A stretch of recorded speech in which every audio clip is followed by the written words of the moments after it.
You spend hours editing, only for people to click away after 10 seconds. You've watched every tutorial, tried every trick, and still can't get people to stick around. In this video, I'll walk you through 5 editing rules top creators use to keep viewers watching, and the common mistakes that quietly kill retention, so that your videos finally get the attention they deserve. Which brings me to editing rule number 1. Control the pace like a storyteller. Basically, will you cut your video in a fast and punchy manner, or will you let it slow down and breathe? To be honest, this is how I cut most videos for social media. Rapid fire, no silences, no room for breaths, just pure talking, so that as much info can be crammed into the shortest time span as possible. Do I like this?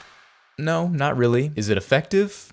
Yeah. But just because I do this often doesn't mean that one size fits all. Yes, a lot of editors default to fast-paced equals better, and on social media, it often does. But your video is competing against millions of others, just a swipe or click away. But fast pacing doesn't mean the experience is better. It just means people's attention spans are much shorter, and they want to consume as much information or entertainment as possible, as quickly as possible. So if pacing isn't about going fast, when should you slow down? Let me give you some examples. In a tutorial video, you need to move fast enough to keep the audience engaged in learning, but slow enough you make sure you actually teach the topic clearly. If you're someone like Ali Abdaal or Alex Hormozi, imparting a ton of wisdom in a small amount of time, you might want to slow down so viewers can actually digest that information, or even take notes. Or an entertainment style channel like Mr. Beast, which is usually rapid pacing, but it slows down for serious or emotional moments. Interrupting the expected rhythm like this is called a pattern break, and when it's done well, it allows the audience to feel and experience it like they are actually there. Editing rule number 2. Every medium must belong. In other words, the people who are the best video editors today aren't just cutting video, they're blending mediums. So this might be camera footage, 2D motion graphics, 3D elements, stock footage, screenshots, or now even AI generated assets. I'm sure you've seen a lot of videos recently using AI generated stuff. But if you want to learn how to shoot good footage, create motion graphics, or make 3D assets, it can take months, if not years. So how can you do all of this without these other skills? What I recommend is using a site that has a collection of these assets available for download, which is where today's video sponsor Envato is perfect. With 23 million assets of every type, motion graphics templates, 3D assets, stock video, and so much more. Recently, I've also been generating videos from static images and text prompts using their video gen tool, which makes it extremely easy to generate quality B-roll for your videos like this. Wow, it sure is nice up here. And you get all of this for just $16.50 per month, billed annually, which also includes access to their full stack of AI tools. Now, I love Envato, I use it on a lot of my projects, and if you want to try it out as well, there's a link in the description below.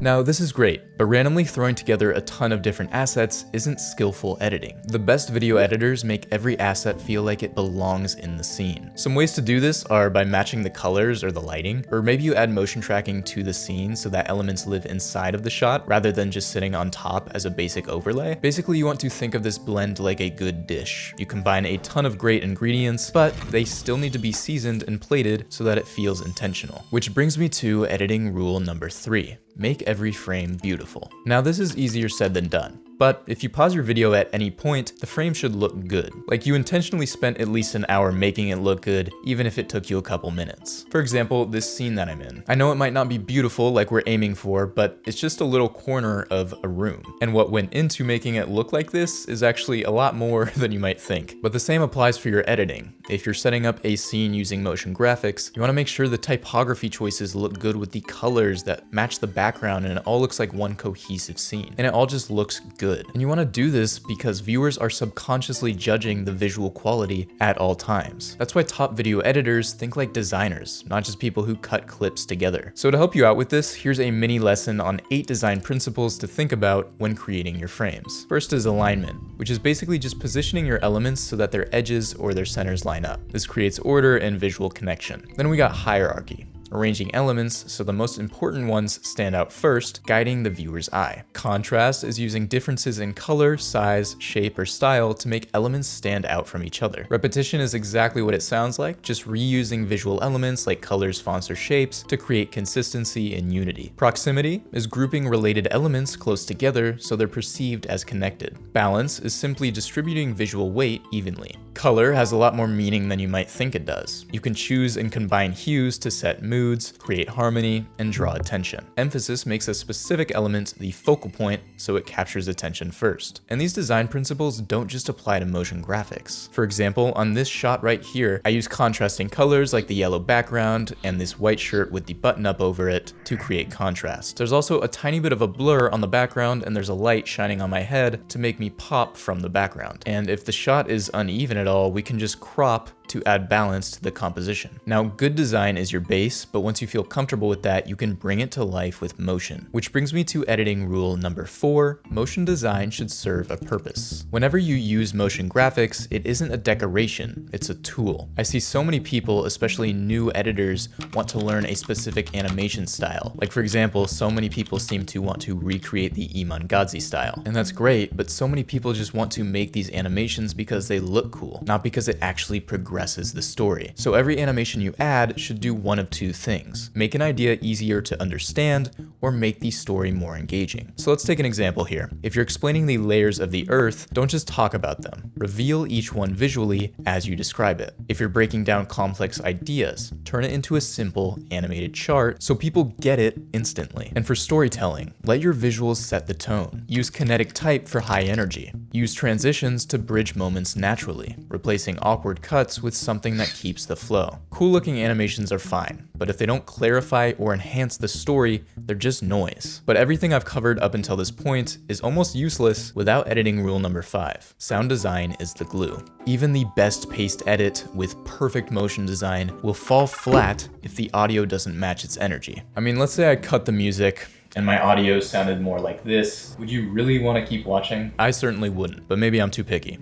So for most videos, sound design involves vocals, music, and sound effects. For vocals, you should make sure the audio is crisp with minimal reverb and background noise. Background noise kind of like this. I chose a great time to do my laundry. Now you can do audio editing manually in your software of choice, but I prefer plugins for more difficult scenarios. So if you're trying to speak to the camera and you have laundry going at the same time and you're in a room that isn't very soundproofed, then you're gonna have a lot of background noise and reverb. So the plugin that I actually use to fix my audio is called Supertone Clear, and it works like a charm. It can remove all your background noise and reverb with a couple clicks. Next we have music and sound effects, which aim to make you feel more immersed in the story. If you can afford it, I recommend using a music site that has a library of high quality music and sound effects, like in this video where I used Envato's sound library. Now once you touch up your voice and add music and sound effects, you need to balance your audio. I commonly see beginners making the mistake of making the music too loud or the sound effects too loud, and then you just can't hear the speaker. I also see beginners struggle with poor timing of the sound with your cuts and visuals. For example, this door shutting would make a sound, so we decide to add a sound effect.